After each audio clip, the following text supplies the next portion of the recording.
The global pursuit of nuclear weapons technology represents one of the most consequential and clandestine chapters in modern history.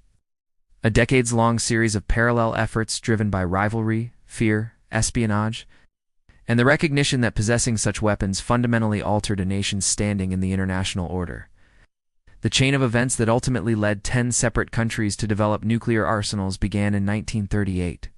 When German physicists first demonstrated nuclear fission, the process by which the splitting of atomic nuclei releases enormous quantities of energy.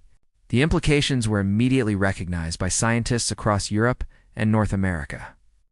And in 1939, Albert Einstein wrote to the American government, warning of the potential for these principles to be weaponized with devastating effect. The United States responded by launching what became known as the Manhattan Project, a classified collaboration involving American, British, and Canadian scientists that consumed roughly 2% of the entire American gross domestic product. The program was driven in part by intelligence suggesting that Nazi Germany was pursuing its own nuclear weapons, though the German effort ultimately achieved far less than Allied planners feared. Germany surrendered in May 1945, but the American program continued. And in July of that year, while President Harry Truman was attending the Potsdam Conference alongside British and Soviet leadership, he received word that a test device had been successfully detonated in the New Mexico desert. Truman informed Soviet leader Joseph Stalin, in general terms, that the United States was about to deploy a new weapon of exceptional power against Japan, though Stalin, who was already running a parallel Soviet weapons program and had placed intelligence agents inside the Manhattan Project, concealed his awareness of the full significance of what was being described. In August 1945, 2 atomic bombs were dropped on the Japanese cities of Hiroshima and Nagasaki, forcing Japan's surrender and ending the Second World War, but simultaneously igniting a global competition to match the destructive capability the United States had demonstrated. The Soviet Union had been monitoring nuclear research since as early as 1941, when Soviet scientists noted that physicists in Britain, Germany, and the United States had abruptly ceased publishing papers on nuclear fission, correctly deducing that weapons research had moved into classified channels.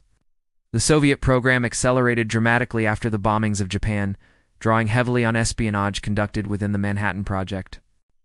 Though Soviet leadership was cautious about relying entirely on stolen designs for fear that American counterintelligence may have deliberately fed them incorrect information, as a result, Soviet scientists conducted extensive independent research alongside their analysis of the American data, and also incorporated knowledge from German scientists who had been brought into the program following the war. In 1949, the Soviet Union detonated its first atomic device in Kazakhstan, far sooner than American analysts had predicted, effectively ending the brief American monopoly on nuclear weapons and triggering the Cold War arms race that would define global geopolitics for the next 4 decades. Britain's path to nuclear weapons was shaped in large part by a sense of betrayal at the hands of its closest ally. British scientists had actually pioneered significant foundational research through a program called tube alloys, beginning in 1940, work that was substantially contributed to by physicists who had fled continental Europe following the rise of fascism. Due to the immense material demands of fighting the Second World War, Britain transferred this research to the United States, where it was folded into the Manhattan Project under an agreement known as the Quebec Accord, which stipulated that the 2 countries would share nuclear technology and not deploy it against one another. When the United States successfully developed and used atomic weapons in 1945, however, it unilaterally ended that agreement and declined to share its findings with Britain, prompting the British government to restart its own independent program. This effort proceeded relatively quickly given that British scientists had retained considerable expertise from their earlier work, and Britain also held substantial control over global uranium supplies. In 1952, Britain conducted its first nuclear test, Operation Hurricane, at the Montebello Islands off the coast of northwestern Australia. The pace of nuclear development accelerated further when the United States began pursuing thermonuclear weapons, a far more destructive technology based on the fusion of atomic nuclei rather than fission. Despite warnings from prominent scientists, including J. Robert Oppenheimer, who led the Manhattan Project, and cautioned that the development of such weapons posed an existential threat to humanity, President Truman authorized the program to proceed. In 1952, the United States successfully tested a hydrogen bomb designated IV Mike, a device approximately 450 times more powerful than the bomb dropped on Nagasaki. The Soviet Union followed with its own thermonuclear test in 1955, and Britain completed its hydrogen bomb program in 1957. France became the fourth nuclear-armed state, having already contributed several scientists to the Manhattan Project, and subsequently initiated its own nuclear energy research following the Second World War, including an early collaboration with Israel. The decision to pursue weapons, however, was catalyzed by a combination of national humiliation and geopolitical calculation. The Suez Crisis of 1956, in which American and Soviet pressure forced Britain and France to abandon a joint military operation in Egypt, exposed the limitations of European power in a world dominated by two nuclear superpowers. French President Charles de Gaulle argued forcefully that nuclear weapons were a prerequisite for genuine national sovereignty, and that France could not rely on other nations to guarantee its security or maintain its status as a major power. France developed its arsenal largely without external assistance, sourcing uranium from its colonial territories in Niger, Gabon, and Madagascar, and conducted its first atomic test in 1960 in the Algerian Sahara, followed by its first thermonuclear test in 1968. China's nuclear development was initially assisted by the Soviet Union, which viewed China as a valuable ideological partner and provided early technical support, though this relationship deteriorated rapidly as Sino-Soviet relations soured during the late 1950s. Chinese leader Mao Zedong condemned Soviet Premier Nikita Khrushchev's policy of peaceful coexistence with the West as a betrayal of communist principles, and the resulting rift led the Soviets to withdraw all nuclear assistance, leaving China to complete the program independently. Chinese scientists pressed forward despite simultaneous domestic upheavals, including the Great Leap Forward in the Cultural Revolution, aided substantially by the discovery of significant domestic uranium deposits. In 1964, China detonated its first atomic bomb in the Lopnor region of Xinjiang and remarkably achieved a thermonuclear test just 32 months later, the fastest progression from fission to fusion weapons of any nation in history. Israel occupies a singularly anomalous position in the nuclear landscape as the only country widely believed to possess nuclear weapons that has never officially acknowledged doing so. The precise timeline of Israel's weapons development remains unclear. A collaboration with France on nuclear technology dates to the 1950s, and France assisted Israel in constructing a nuclear facility in the Negev desert. By the early 1960s, President John F. Kennedy had grown seriously concerned that the facility was being used to develop weapons rather than for civilian energy purposes, and he pressured the Israeli government repeatedly to allow inspections. Israel consistently delayed and obstructed these requests, allowing only carefully managed visits that concealed underground facilities, where weapons work was reportedly taking place. Kennedy's successor, Lyndon B. Johnson, is considerably less aggressive in pursuing the matter, and Israel's weapons capability is generally believed to have been achieved around 1967. The most significant public disclosure came in 1986, when Mordecai Vanunu, technician employed at the Negev facility, defected to Britain and provided a British newspaper with extensive photographic and documentary evidence of the site's weapons activities.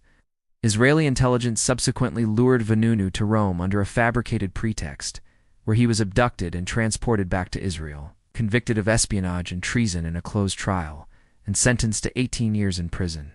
He has since faced ongoing restrictions on his movements and speech, and has been repeatedly arrested for violating the conditions of his release. India's nuclear ambitions were driven primarily by security concerns, particularly following a border conflict with China in 1962 that underscored India's military vulnerability relative to its larger neighbor. India developed its nuclear infrastructure over several decades, obtaining reactor technology and fuel supplies from Canada and the United States, ostensibly for civilian energy production, while secretly diverting materials toward weapons research. In 1974, India detonated a device in the Rajasthan desert in a test it described, in a studied piece of political language, as a peaceful nuclear explosion.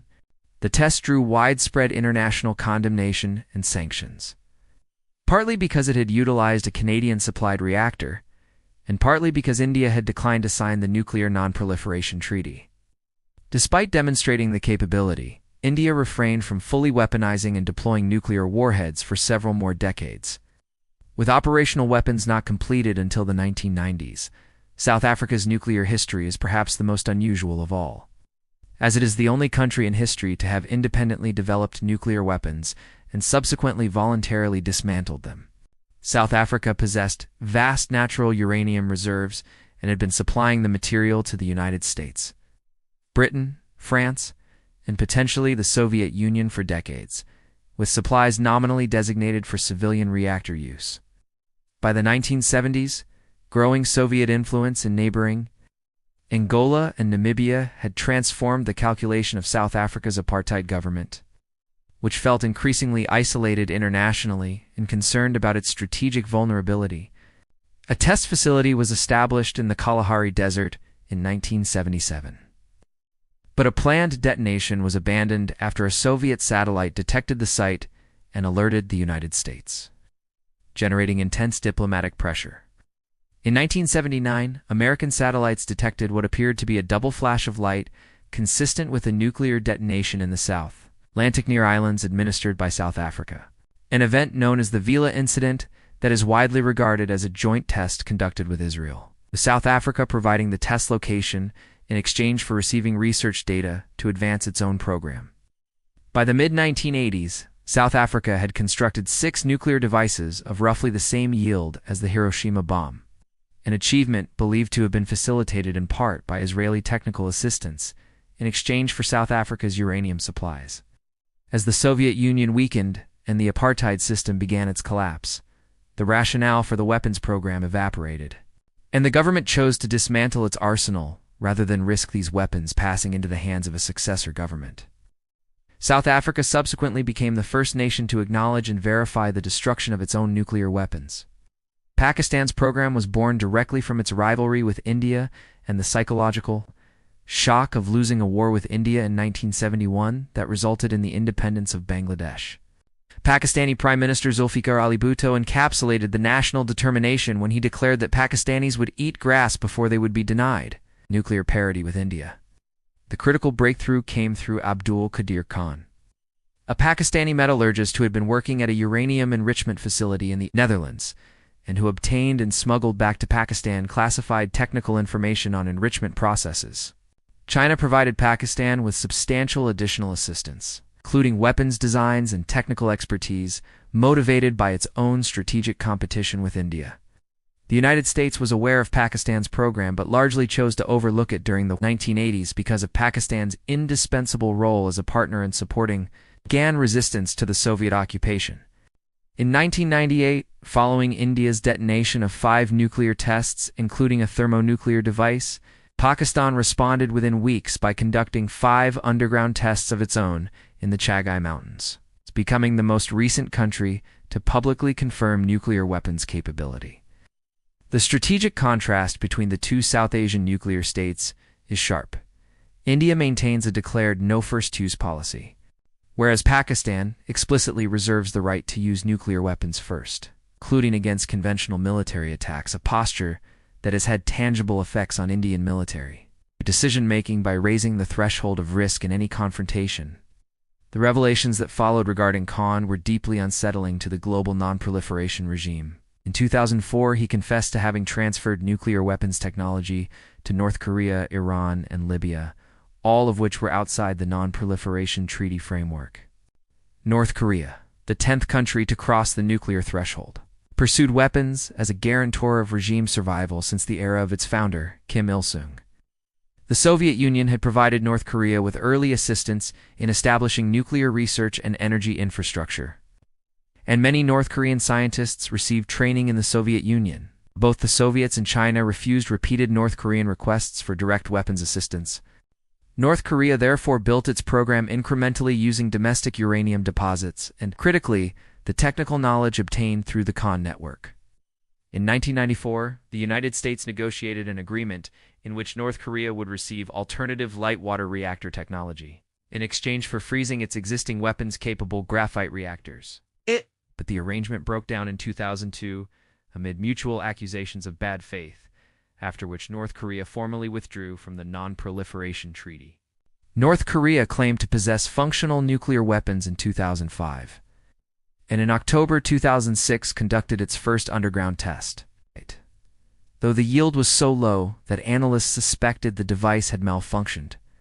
Subsequent tests in 2009 and 2013 demonstrated increasing capability, and tests in 2016 and 2017 were characterized by North Korea as thermonuclear devices.